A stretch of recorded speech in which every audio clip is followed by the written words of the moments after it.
마태복음 5장입니다. 3절에서 10절 말씀이에요. 마태복음 5장 3절에서 10절. 띄워주시죠. 다 같이 일어나셔서 말씀을 읽고 앉도록 하겠습니다. 시작. 심령이 가난한 자는 복이 있나니 천국이 그들의 것이며 애통하는 자는 복이 있나니 그들이 위로를 받을 것이며 온유한 자는 복이 있나니 그들이 땅을 기업으로 받을 것이며 의에 줄이고 목마른 자는 복이 있나니 그들이 배부를 것이며 긍휼히 여기는 자는 복이 있나니 그들이 긍휼히 여김을 받을 것이며 마음이 청결한 자는 복이 있나니 그들이 하나님을 볼 것이며 화평하게 하는 자는 복이 있나니 그들이 하나님의 아들이라 일컬음을 받을 것이며 의를 위하여 박해를 받은 자는 복이 있나니 천국이 그들의 것임이라. 아멘. 앉으시죠. 성령 강림 주일을 맞이하면서 말씀의 제목을 성령의 폭발적 능력 이렇게 정했어요. 여러분 정말 생각해 보세요. 행복한 가정의 비결이 뭐라고 여러분은 생각하세요? 우리가 새해를 시작하면서 관계 행복의 세 겹줄을 열흘 동안 했어요. 연약함은 도와준다, 필요는 채워준다, 허물은 덮어준다, 좋은 것은 말해준다, 능력은 인정해준다, 가족을 돌아본다, 이웃과 더불어 산다, 원수는 없애라. 모르는 사람이 여기 없어요.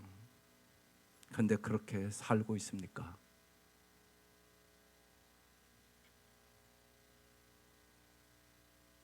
머리로는 다 알았어요. 근데 그렇게 못 사는 사람들이 부지기수예요. 왜요? 내 힘으로 살려고 했으니까. 내 힘으로 안 되는 일이거든요. 그래서 당신은 정말 신앙생활 하면서 아직도 내 힘으로 살려고 하는 사람입니까? 하나님의 힘으로 살려고 하는 사람입니까? 이 질문을 먼저 드리고 싶어요. 성령의 능력을 받지 않으면 매주 설교를 듣기는 듣지만 그렇게 살 수 있는 능력은 여러분에게 없습니다.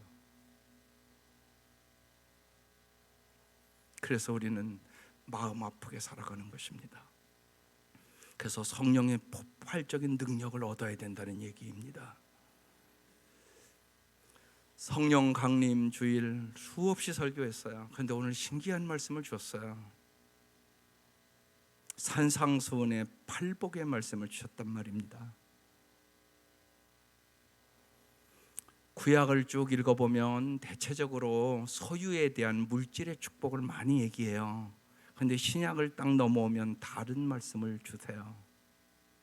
오늘 예수님이 하신 말씀이잖아요. 그런데 복에 대해서 가장 많이 예수님이 하신 오늘 본문이에요. 저는 우리 성도들이 여러분이 이제 이번 주 그래서 목회자의 기도 목록을 썼어요. 제가요. 그 기도 완전하거든요. 난 우리 목자 목녀들도 목원들을 위하여 저와 함께 꼭 이렇게 기도해 주시기를 바라요. 그런데 오늘은 한 걸음 더 나아가서 정말 예수님이 우리에게 주시고자 하는 이 영원한 복을 온 성도들이 받기를 주의 이름으로 축원합니다. 교회를 개척하고 첫 설교였을까 이 설교였어요. 그리고 제가 간절히 기도했던 것이 하나님 우리 성도들에게 이 산상팔복의 이 복을 달라고 간절히 기도로 시작을 했거든요. 오늘 말씀 한번 다시 보려고요. 심령이 가난한 자가 복이 있대요. 천국이 그들의 것임이래요. 애통하는 자가 복이 있대요. 그들이 위로를 받을 것이래요. 온유한 자가 복이 있대요. 그들이 땅을 기업으로 받을 것이래요. 의에 주르고 목마른 자가 복이 있대요. 그들이 배부를 것이래요. 긍휼히 여기는 자는 복이 있대요. 그들이 긍휼히 여김을 받을 것이래요. 마음이 청결한 자는 복이 있대요. 그들이 하나님을 볼 것이래요. 화평하게 하는 자는 복이 있대요. 그들이 하나님의 아들이라 일컬음을 받을 것이래요. 의를 위하여 박해를 받은 자는 복이 있나니 천국이 그들의 것입니다. 여러분, 이 팔복이 진짜 영원한 복임을 믿으세요. 세상의 소유의 복 하루아침에 사라질 수도 있어요. 내가 교통사고 만나면 오늘 불구자 될 수 있는 거잖아요.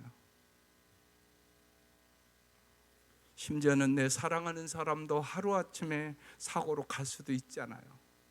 그러니까 소유의 복은 우리에게 영원한 복을 줄 수는 없어요. 그래서 오늘 이 산상수훈의 팔복의 말씀은 진짜 복이거든요. 영원한 복이거든요.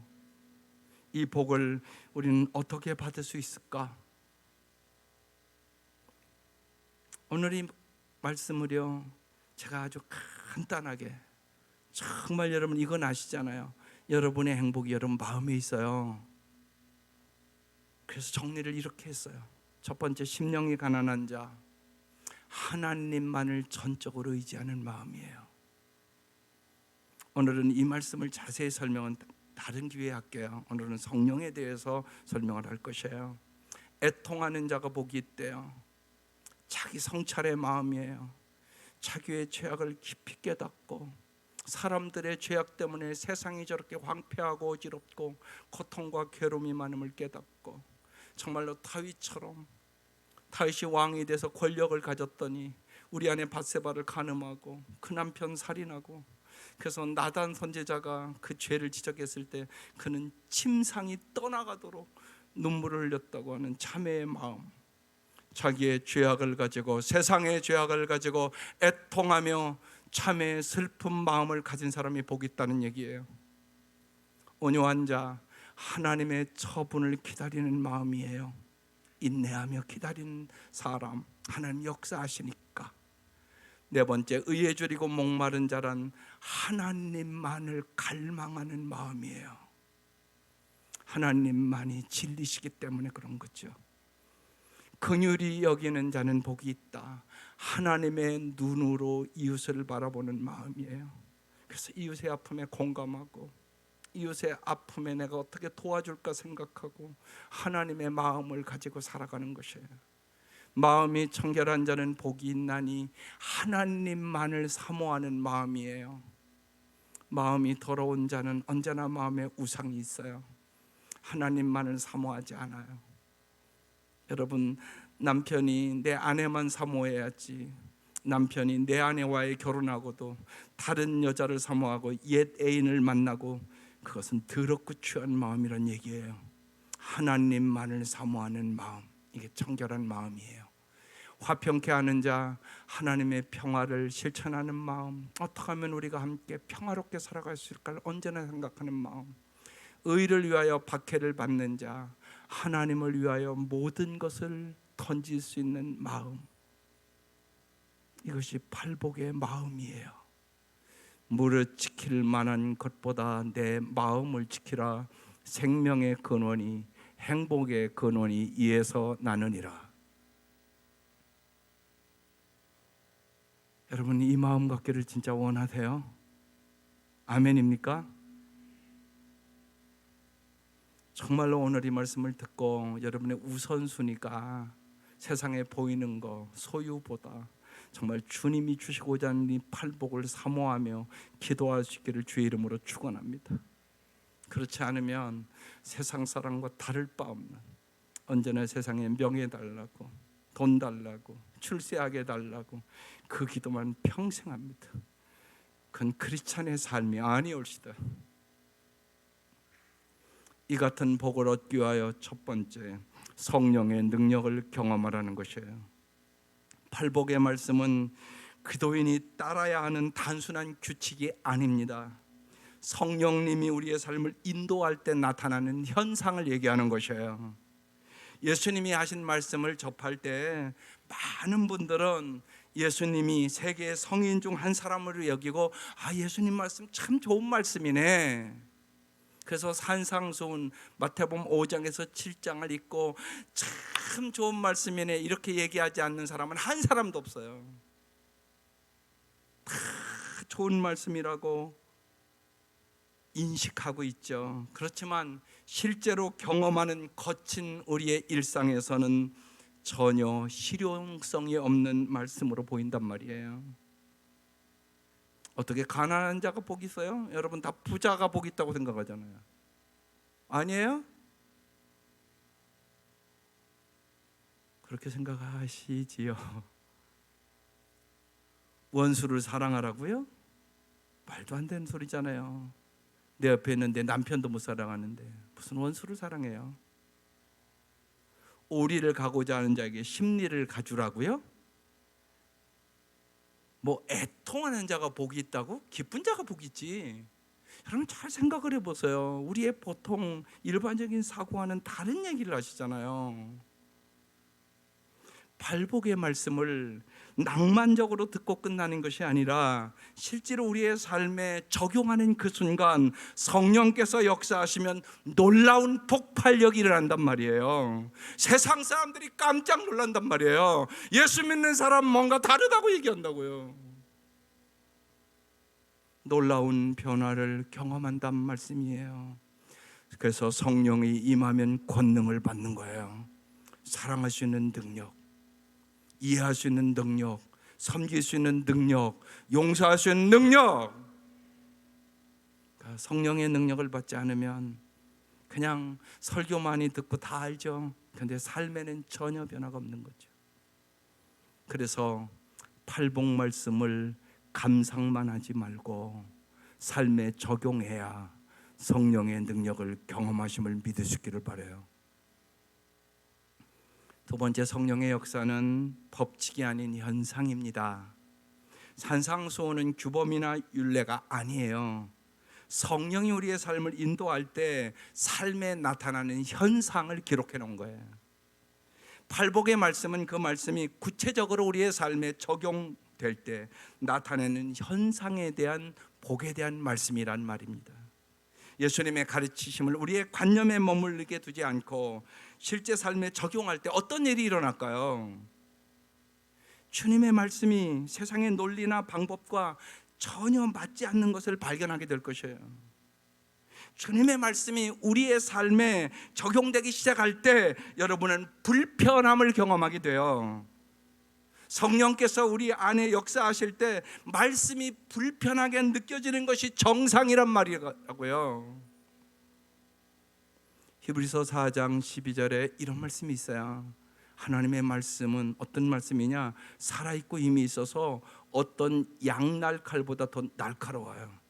그래서 하나님의 말씀이 여러분의 마음을 꽉 찌른다는 얘기예요. 그래서 사람의 속을 꿰뚫어 혼과 영을 갈라내고 관절과 골수를 갈라놓기까지 하며 마음에 품은 생각과 의도를 밝혀냅니다. 여러분 실제로 여러분의 마음을 다 여기 지금 다 기록된다면 여기 앉아있을 수 있을 사람이 몇 사람이나 되겠어요? 성령이 그런데 그 일을 하는 것이에요. 거룩한 하나님의 말씀이 내 안에 들어오면 육체의 정욕과 안목의 정욕과 이생의 자랑으로 가득한 내 삶이 당연히 아프지 않겠습니까? 칼로 찔림 받았는데, 말씀의 칼로 딱 찔림을 받는데 안 아프다고요? 말이 안 되잖아요. 어느 좋은 교회에 찾던 부부가 이렇게 말했습니다. 목사님, 교회 근처로 이사 오면서 제가 이런 기도를 했습니다. 어떤 교회에 가서 말씀을 듣든지 그 말씀으로 인하여 제 마음이 불편하게 하여 주옵소서. 그동안 오랫동안 신앙생활하면서 제 마음에 꼭 맞는 말씀을 찾아다녔습니다. 그런데 말씀의 능력을 경험하지 못했고 내 삶이 하나도 변하지 않았습니다. 혹시나 여러분의 얘기 아닙니까? 하나님의 말씀이 살아있다는 증거는 그 말씀으로 인하여 내 삶 속에서 일어나는 변화를 경험하는 것입니다.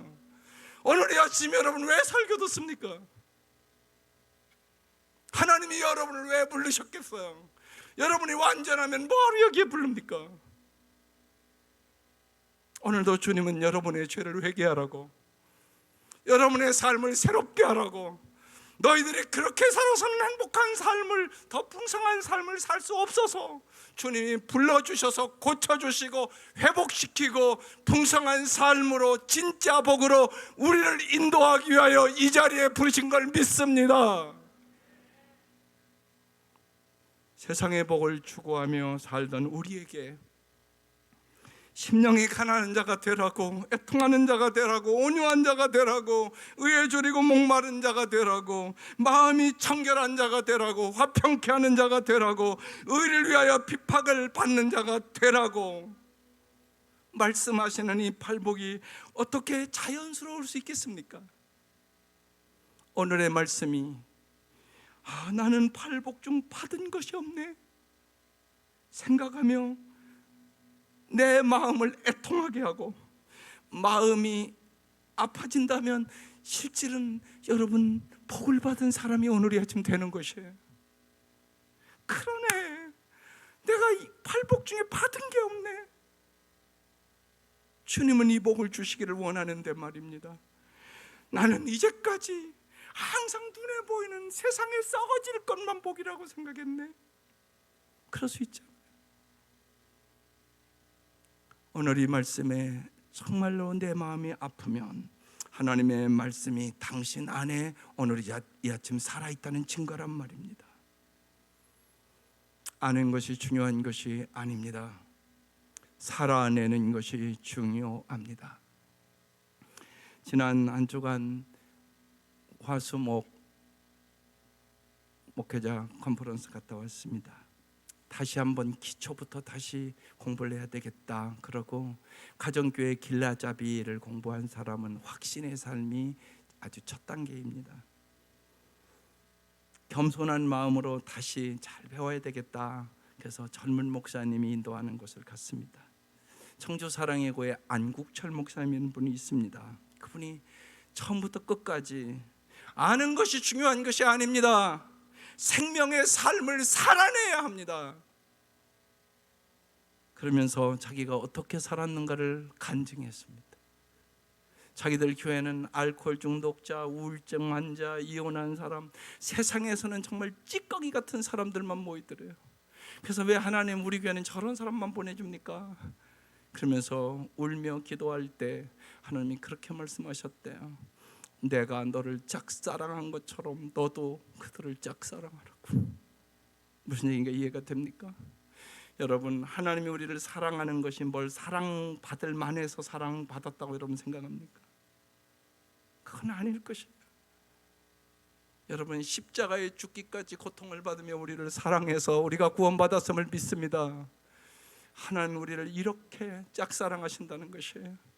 사랑받을 자격이 없음에도 불구하고 독생자를 십자가에 죽이시기까지 하면서 우리를 사랑한다는 거예요. 그 사랑을 아는 내가 이제 어떤 성도들이 와도 그들의 조건이 어떠하든 간에 자기도 짝사랑하기로 결단했다는 것이에요. 그랬더니 사람이 변하기 시작하더라는 거예요. 끊임없이 인내하고 끊임없이 받아주고, 자기 힘으로 그 사람들 술 하나 끊을 수가 없어서 애통하며 기도하고, 그때 하나님이 끊어주시고 새 사람을 만들고 그들이 변화되고 그들이 목자 목녀가 되고, 그래서 140명을 만들고 140명이 훌륭한 성전을 다 짓고, 그들이 정말로 죽기까지 충성한다고 내 삶을 변화시킨 예수, 그런 교회가 됐다고 눈물로 간증하며 강의를 했대요. 그래서 저도 그런 결단을 다시 했어요. 주님이 나를 이렇게 짝사랑으로 사랑해 주셨는데 나도 성도들이 어떠하든 간에 하나님 짝사랑하도록 도와주시옵소서. 이게 성령의 역사라고 저는 믿어요. 여러분, 성령의 역사로 주님이 우리를 짝사랑해 주셨던 것처럼 우리도 짝사랑하며 사랑하고 섬김으로 사람이 변화되고, 그 사람이 예수의 증인으로 예수님 때문에 내 삶이 변화되었다고 간증하는 성도들이 목장마다 일어날 수 있기를 주의 이름으로 축원합니다. 말씀으로 인해 마음이 아프다면 성령의 역사로 그 말씀이 우리 안에서 역사하고 있다는 증거입니다. 세 번째, 성령님이 깨닫게 해주셔야 합니다. 심령이 가난한 자는 복이 있나니 천국이 그들의 것이며, 이 말씀은 누구나 깨달으시는 진리는 아닙니다. 성령께서 내 마음을 열어주셔야만 깨닫게 하는 진리입니다. 이스라엘 백성 출애굽했지만 이 진리를 깨닫지 못해서 광야 40년을 방황하게 되는 것입니다. 성령께서 우리의 마음을 깨뜨려 주실 때 우리는 정말 하나님만을 의지하는 가난한 심령이 됩니다. 가난한 심령은 우리를 영적인 깊은 세계로 인도합니다. 고린도전서 12장 3절에 성령으로 아니하고는 누구든지 예수를 주시라 할 수 없느니라, 이런 말씀이 있습니다. 여기에서 꼭 깨달아야 할 것이 있습니다. 예수 그리스도를 선생으로 아는 사람과 구세주로 고백하는 것의 차이입니다. 만일 예수 그리스도께서 선생에 불과하다면 예수님이 하신 모든 것은 내가 다다를 수 없는 기준을 세워놓고 약을 올리는 것과 같은 말씀입니다. 우리가 산상수훈 5장에서 7장을 묵상하면 절망하게 됩니다. 주님께서 가르쳐주신 기준이 나의 자연적인 성품으로는 도저히 지킬 수가 없기 때문에 그렇습니다. 불가능한 말씀이에요. 선생은 말씀을 가르치기는 하지만 말씀대로 사시는 능력을 주지는 않습니다.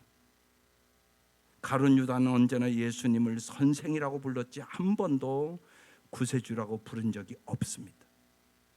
자기 힘으로 살려다가 그는 결국 자살하고 마른 것입니다. 행할 수 없는 가르침은 배우는 사람에게 절망감만 줍니다. 그러나 예수님을 구세주로 정말로 믿는 사람에게는 예수님께서 가르쳐 주실 뿐만이 아니라 가르치신 대로 살 수 있는 능력도 주신다는 사실이에요. 예수님이 나를 만들어 주신단 말입니다. 나를 죄악에서 구해주니까 건져 주신단 말입니다. 술 중독에서 건져 주신단 말입니다. 나의 약함에서 건져 주신단 말입니다. 내가 용서할 수 없는 사람을 용서할 수 있는 능력을 줘서 건져 주신단 말입니다. 이게 예수가 나의 구세주라는 의미입니다. 예수님께서 우리를 구원하신다는 것은 예수님의 온 삶을 다스린 그 성품을 우리에게도 나에게도 주신다는 의미입니다. 예수님을 선생이 아닌 정말로 나의 주인으로, 나의 주님으로 고백할 때 산상수훈은 단순한 가르침이 아닌 삶을 바꾸는 힘이 됩니다. 이 은혜가 여러분에게 임하시기를 주의 이름으로 축원합니다. 심령이 가난한 자, 이것이 천국에 들어가는 첫째 원칙입니다. 예수 그리스도의 나라에 들어가는 문은 가난이지 풍요가 아닙니다. 어렵고 힘들 때 우리는 주님만을 의지합니다. 주님은 우리에게 아무것도 염려하지 말라고 말씀합니다. 내일 일을 염려하지 말라고 말씀하십니다. 그런데 오늘도 염려 많이 갖고 오셨죠? 그런데 날마다 염려하고 삽니다. 염려를 버리려면 어떻게 해야 될까요? 심령이 가난해져야 합니다. 심령이 가난해지지 않으면 여러분 평생 염려하고 삽니다. 염려는 욕심과 두려움에서 출발합니다. 따라서 주님은 너희들이 진짜 행복하려면 첫째 복, 심령이 가난한 자, 주님 앞에 모든 것을 맡기고 정말로 주님을 의지하는 자가 돼야 너희가 정말로 행복할 수 있다고. 이 말씀을 믿을 수 있기를 바랍니다. 소유가 많아져서 행복한 것이 아니라 정말 전능하신 하나님, 천지하신 하나님, 나를 언제나 사랑해 주시는 그 주님만을 의지할 때 우리는 진짜 천국을 맛보며 살게 되는 것입니다. 카일 아이들만 목사가 나의 끝 예수의 시작이라는 유명한 책을 썼습니다. 거기에 이렇게 기록되어 있습니다. 하나님의 나라는 주님을 위해 우리가 무엇을 하겠다는 결심 때문이 아니라 스스로 완전하게 아무것도 할 수 없음을 인식할 때 들어갑니다. 그렇습니다. 영적으로 가난해지는 것, 그래서 시간을 요하는 것입니다. 영적 생활에는 그래서 과정과 훈련이 필요한 것이에요. 그래서 이스라엘 백성 광야 훈련시킨 것입니다. 너의 보호자 하나님, 너의 인도자 하나님, 너를 젖과 끓는 땅으로, 정말 행복의 땅으로 인도하는 것 하나님이심을 믿어라. 그 말씀입니다. 요즘 여러분의 삶에 좌절을 많이 느낀다면 하나님께서 당신의 삶에서 역사하실 때가 되었음을 꼭 기억하시기를 바랍니다. 주님, 저는 아무것도 할 수 없습니다 고백할 때 주님은 내가 복이 있도다, 네가 정말 심령이 가난한 복을 얻으리라, 이렇게 말씀해 주시는 것입니다. 마지막으로 산상수훈의 팔복을 정말 경험하기 위하여 날마다 성령의 충만함을 받으셔야 합니다. 사도행전 1장 8절의 말씀을 다시 한번 보십시다. 띄워져 보시겠어요? 예. 오직 성령이 너희에게 임하시면 뭐를 받는다고요? 너희가 권능을 받고. 제가 어느 날 이 말씀에 큰 깨달음이 있었습니다. 그래, 목회는 내 힘으로 하는 것이지 아니지, 내 똑똑이나 내 공부나 내 학벌이나 내 노력으로 되는 것이 아니지, 권능을 받아야 되는 거지. 그런 생각을 깊이 한 시간이 있었습니다. 여러분의 인생도 마찬가지입니다. 오직 성령이 너에게 임하시면 너희가 권능을 받고 하늘의 지혜를 받고 하늘의 능력을 받고 성령으로 정말로 조건 없는 사랑을 할 수 있는 능력을 받고, 이런 얘기입니다. 권능을 받으면 예루살렘과 온 유대와 사마리아 땅끝까지 이르러 예수의 증인이 되리라. 내 삶이 예수의 삶을 닮아가는 진짜 증인이 된다는 얘기예요. 뭘로? 성령의 권능으로. 이 은혜가 함께 하시기를 바라요. 이 은혜를 얻기 위하여 기도하셔야 되는 것이에요. 이들은 3년 반 동안 예수님 따라다니며 다 배웠어요. 그런데 예수님 십자가에 돌아가실 때 다 도망갔어요. 주님께서 말씀하신 거예요. 성령을 받으라고. 그리고 이들이 합심하여 기도할 때 성령이 임했어요.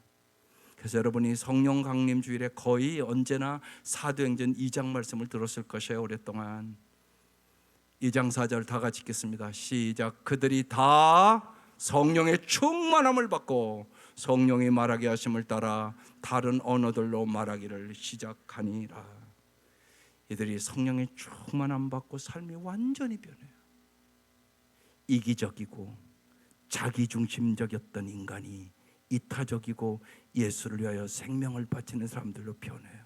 어떻게 이런 일이 일어나요? 여러분, 우리 신앙생활하면서 잊지 마셔야 돼요. 언제나 내가 이기적이에요. 그리고 자기중심적으로 모든 걸 해석해요. 이것을 내가 나를 변화시키지 못해요.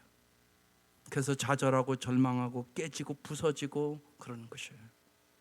오직 성령의 권능으로만 이기적인 인간이 이타적인 인간으로 변할 수 있어요. 우리에게 무슨 조건 없는 사랑을 해요? 어리면 말도 안 되는 소리잖아요. 한마디로요. 성령의 권능을 받으면. 아까 제게 얘기했지만 그 안국철 목사님이 그렇게 교회를 개척하고 정말 세상에서는 찌꺼기 같은 사람들이 목자 목녀가 돼서 수많은 사람을 살리고 자기를 헌신하고 나를 살려주신 예수를 위해 내 생명 바치고 싶다고 그러면서 헌신을 해요. 그리고 진짜 그런 사람들을 살려요. 그래서 그 사람들을 보면 나는 너무나 행복하다고, 날마다 눈물 난다고. 저 사람 옛날에 날마다 술주정뱅이로 살았는데, 방탕하고 살았는데 저 사람이 새 사람 돼서 전도하고 자기와 똑같은 사람 데려다가 변화시키고. 여러분, 이것이 진짜 행복임을 믿으시기를 바라요. 이기적이고 자기 중심적으로 사는 사람은 행복할 수 없어요. 그래서 성령 충만함이 해답이에요. 성령 충만해 행복해요. 이들이 성령의 충만함을 다 받고 주님을 버리고 떠났던 제자들이 남은 생애를 이제 살아도 주를 위하여 죽어도 주를 위하여 살 수 있었던 이유는 성령의 권능을 받고 성령 충만함을 받은 결과인 거죠.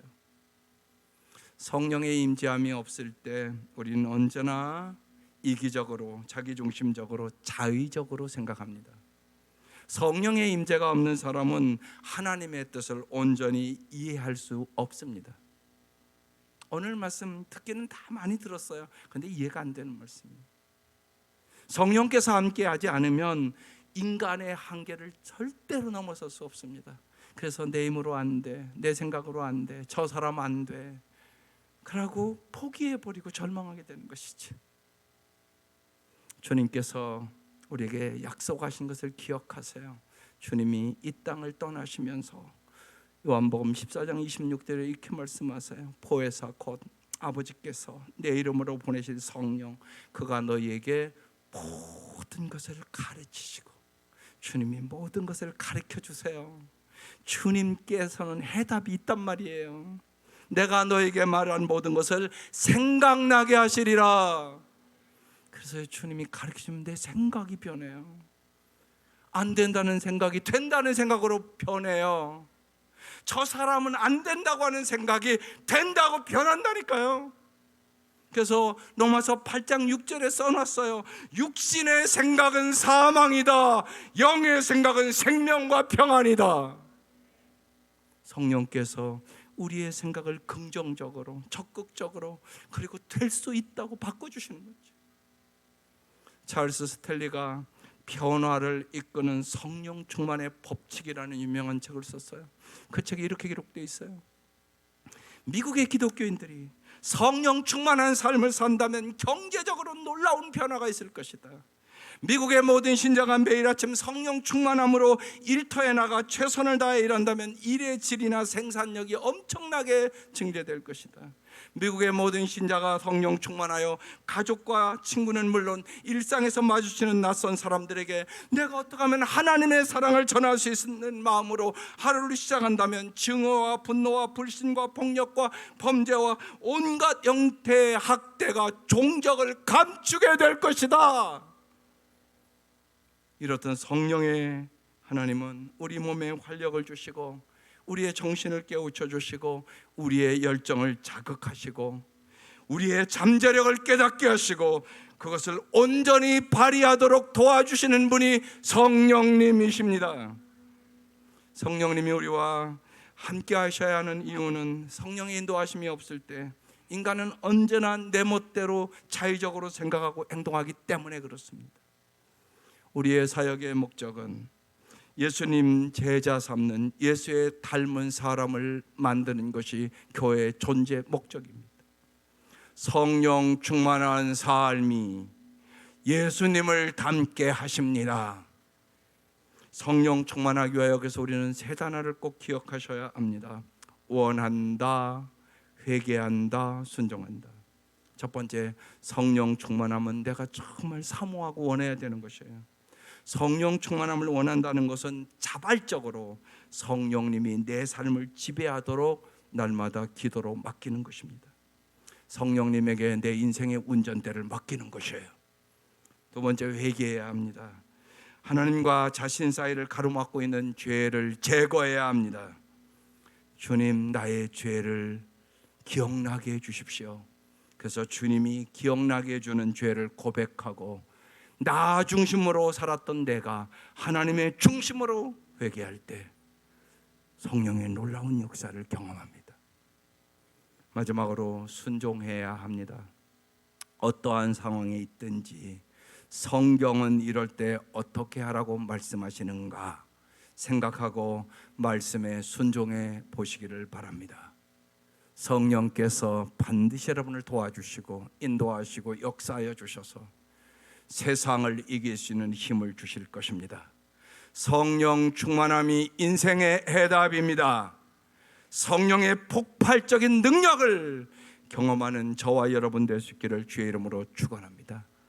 날마다 간절히 기도하고 성령의 충만함을 받아서 성령의 가르쳐 주심과 인도하심 속에 정말로 승리하는 삶, 팔복의 삶을 경험하는 우리 사랑하는 성도들 될 수 있기를 주의 이름으로 축원합니다.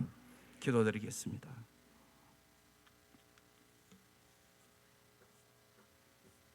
이 시간 1분 동안 진실로 여러분의 마음을 들이며 기도해 보세요. 내 힘으로 되지 않는 일들이 인생은 너무나 많습니다.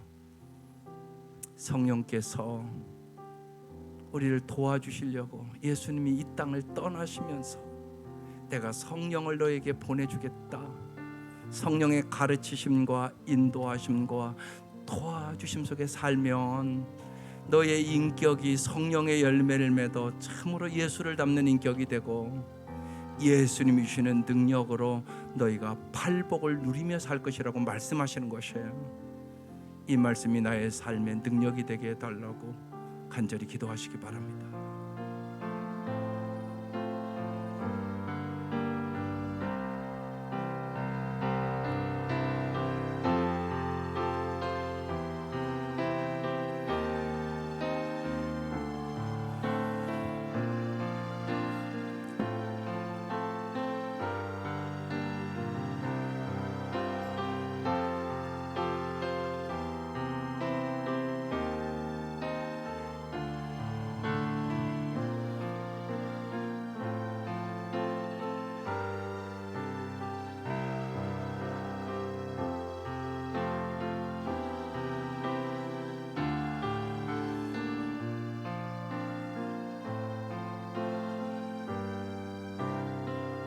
하나님 아버지,